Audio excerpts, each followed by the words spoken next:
নমস্কার। রাজা ও রানী। কবিগুরু রবীন্দ্রনাথ ঠাকুর। এক যে ছিল রাজা, সেদিন আমায় দিল সাজা। ভোরের রাতে উঠে আমি গিয়েছিলাম ছুটে, দেখতে ডালিম কাছে, বলির পীরভু কেমন নাচে। ডালে ছিলেন জোরে, সেটা ভেঙে গেল পড়ে। সেদিন হলো মানা, আমার পেয়ারা পেরে আনা, হ্রদ দেখতে যাওয়া, আমার চিড়ের পুলি খাওয়া। কে দিল সেই সাজা? জানো কে ছিল সেই রাজা? এক যে ছিল রানী। আমি তার কথা সব মানি।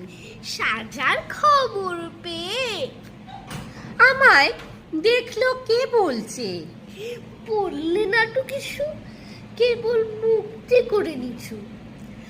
আপন ঘরে গিয়ে সেদিন রইল আগল দিয়ে। হলো না তার খাওয়া কিংবা হ্রদ দেখতে যাওয়া। নিল আমায় কোলে, সাজার সময় সারা হলে। গলা ভাঙা ভাঙা, তার চোখ দুখানি রাঙা। এবার আমি, কে ছিল সেই রানী? আমি জানি জানি জানি। নমস্কার।